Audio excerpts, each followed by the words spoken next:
Class 8 math exercise 1.2 आज चालू करते हैं एनसीईआरटी सीबीएसई के बुक से। ठीक है, पहला क्या है, represent this lines on the number line. Number line में रिप्रेजेंट करना है। नंबर लाइन में आपने बहुत सारा आपने किया हुआ है। ठीक है, अब हमको रेशनल नंबर को नंबर लाइन में हमको रिप्रेजेंट करना है। यहाँ पर 7/4 पॉजिटिव में है। ठीक है, पॉजिटिव में है तो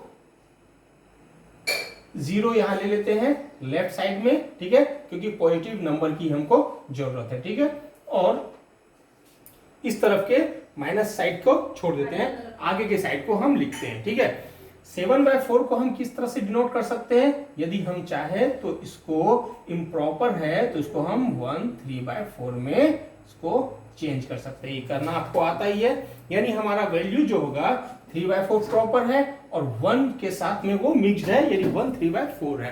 तो ये वैल्यू जो है 3/4 जो है 1 से छोटा है, यानी वैल्यू क्या है 1 3/4 को हम किस तरह से लिखते हैं 1 + 3/4 ऐसा लिखते हैं। 1 3/4 को 1 + 3/4 लिखते हैं, क्योंकि 1 + 3/4 का वैल्यू कितना आएगा तो 4 आ जाएगा एलसीएम। 4 1 जा 4 + 3 = 7/4।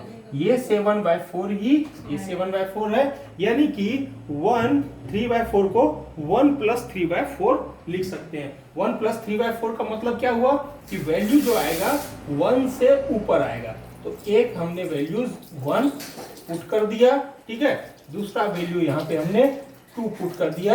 ठीक है, ये निश्चित है कि वैल्यू 1 से ज्यादा आएगा, लेकिन 2 से नीचे आएगा, क्योंकि ये वैल्यू 2 तक नहीं है। ठीक है, जो होल नंबर आपका आया, जो पूरा का पूरा नंबर जो आया, इंटीजर जो आया, वो इंटीजर जो है वो पूरा का पूरा 1 नंबर है, 1 से ज्यादा नहीं है। और ये जो फ्रैक्शन जो होता है, जो प्रॉपर फ्रैक्शन होता है, उसका वैल्यू प्रॉपर फ्रैक्शन का हमेशा वैल्यू 1 से छोटा ही होता है, यानी ये 1 + 1 से ज्यादा। ठीक है, लेकिन 2 से कम ही आएगा ये वैल्यू। ठीक है, ये इतना तक आपको समझ में आ गया। अब आप इसकी जरूरत नहीं है, इसको मैं हटा देता हूं। ठीक है, अब आप 2 तरीके से बना सकते हैं। ठीक है, पहला क्या कीजिए कि नीचे 4 दिया हुआ है तो सभी को 4 भाग में डिवाइड कर दीजिए। जैसे 0 से 1 तक को 4 भाग में डिवाइड कीजिए। ये आधा हो गया, 2 भाग हो गया, कितना हो गया 1 2 3 और 4, 4 भाग में डिवाइड हो गया। 4 पार्ट में डिवाइड हो गया, और इसको भी 4 पार्ट में डिवाइड कीजिए 1 2 3 4। ठीक है, सभी को 4 पार्ट में डिवाइड कीजिए। ये हमको कंफर्म है कि 1 से ज्यादा होगा और 2 से कम होगा, वो हमको कंफर्म है। ठीक है, तो 0 से 1 तक को 4 पार्ट में डिवाइड किए, और 4 पार्ट में डिवाइड करने के बाद यहां से चालू कीजिए लिखना 1/4। आ गया समझ में, 1/4 क्या हो गया। अगला क्या होगा, क्योंकि 4 पार्ट में डिवाइड किया तो 1/4 हुआ। ठीक है, पहला पार्ट जो हुआ, मतलब ये क्या कहता है कि टोटल 4 पार्ट में डिवाइड हुआ है, और ये 4 पार्ट का पहला पार्ट है। समझे ना, नीचे वाला बोलता है कि टोटल 4 पार्ट में जिस भी चीज को डिवाइड किया है हमने, टोटल 4 पार्ट में डिवाइड किया है, वो 4 ये बोलता है, और 1 बोलता है कि इस 4 पार्ट में से पहला पार्ट मैं हूं। ठीक है, दूसरा पार्ट क्या होगा 2/4 हो जाएगा। ये दूसरा पार्ट है, टोटल 4 पार्ट में डिवाइड हुआ है, दूसरा 2 है। ठीक है, ये 3 हो गया।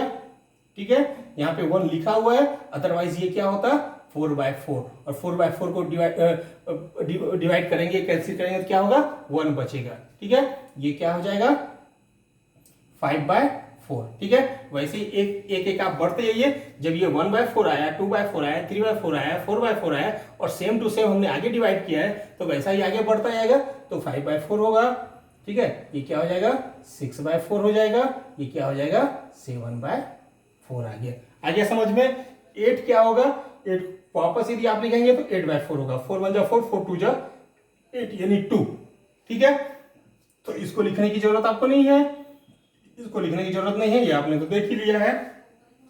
ठीक है, हमको दिखाना क्या है 7/4 को। ठीक है, ये जो हमने किया वो सिर्फ बताने के लिए कि हमारा वैल्यू कहां तक जाएगा, इसलिए हमने 2 तक ही नंबर लाइन में 2 तक ही 2 नंबर तक ही हमने संख्या रेखा में दिखाया है। ठीक है, नंबर लाइन में हमने 2 तक ही दिखाया है। क्यों दिखाया है, क्योंकि हमको पता था कि 1 से ज्यादा और 2 से कम होगा। ठीक है, तो 7/4 कहाँ है, ये है 7/4, ये हमने कर दिया और ये बता दिया कि ये जो है 7/4 है। ठीक है, पहला क्वेश्चन आपको समझ में आ गया। ठीक है, अब सेकेंड, रिप्रेजेंट दिस नंबर, इस नंबर को रिप्रेजेंट करना है ऑन द नंबर लाइन पे, और कुछ भी करने की जरूरत नहीं, रिप्रेजेंट कर दिया। ठीक है, सब कंप्लीट है। ठीक है, ज्यादा आप कर सकते हैं, तो इधर का पॉजिटिव इंटीजर और इधर का निगेटिव इंटीजर, ये 0 ऐसा लिख सकते हैं, पर जरूरत नहीं है। ठीक है, सेकेंड पार्ट क्या है, -5/6, -5/6। ठीक है, ये क्या है, प्रॉपर है ये। ठीक है, ऊपर का जो न्यूमरेटर है वो डिनोमिनेटर से कम है, इसलिए प्रॉपर है, इसको मिक्स्ड में चेंज नहीं कर सकते हैं। ठीक है, प्रॉपर है ये। तो अब इस वैल्यू को यदि हमको नंबर लाइन में बताना है तो इसका वैल्यू कितना है, 1 से नीचे, माइनस में भी है तो 1 से नीचे है, क्योंकि ये प्रॉपर है इसलिए इसका वैल्यू 1 में भी जो है वो माइनस में भी है, लेकिन 1 से नीचे, 1 से कम ही है। ठीक है, तो चूंकि ये माइनस में है इसके लिए हमने 0 यहां पुट कर दिया। ठीक है, वैल्यू जो हमारा आएगा 1 तक में ही आ जाएगा, पुट करने की हमको जरूरत नहीं है। 0 से -1 में ही हमारा पूरा वैल्यू आ जाएगा और कुछ करने की जरूरत नहीं है। ठीक है, इधर का पॉजिटिव हमने छोड़ दिया, बस 1 हमने ले लिया। यदि ये 1 से ज्यादा होता, इस तरह से यदि ये मिक्स्ड में निकल जाता तो हम उसको उस तरह से आगे बढ़ाते। आइए समझ में। अब कितने पार्ट में डिवाइड करना है हमको, 6 पार्ट में। 6 पार्ट में कीजिए, बीचों बीच कर देंगे तो 3 पार्ट में डिवाइड हो जाएगा। 1 2 कितना हो गया, 1 2 3 4 5 6। ठीक है, 6 पार्ट में हो गया। ये वैल्यू क्या है, -1/6 है, ये वैल्यू -2/6 है, मतलब 6 पार्ट में डिवाइड है। पहला ये बोलता है पहला मैं हूं। ठीक है, तो -1 माइनस साइड है तो -1/6 हुआ, -2/6 हुआ, -3/6 हुआ, -4/6 हुआ, -5/6 हुआ। ठीक है, तो वैल्यू क्या है, यहाँ पे आप गोल करके और वैल्यू बता दीजिए कि ये ही है 5/6। ठीक है, आंसर आ गया। क्वेश्चन नंबर 1 कंप्लीट हो गया। सिर्फ रिप्रेजेंट करना था, वो हमने रिप्रेजेंट करके दिखा दिया कि -5/6 कहां पे है और 7/4 कहां पे है। ठीक है, प्लस और माइनस का बस ध्यान रखिएगा, कोई बहुत हार्ड नहीं है। कितने पार्ट में डिवाइड करना है वो नीचे वाला बताता है कि भाई 4 पार्ट में मेरे को डिवाइड करो। यहाँ ये करने की भी जरूरत नहीं है, आप डायरेक्ट करेंगे तो भी, लेकिन हमको ये हम क्यों करते हैं, हमको पता चलता है कि हमारा वैल्यू कहां पे आएगा। ठीक है, तो इसके लिए हमने किया। क्वेश्चन नंबर 1 कंप्लीट हो गया।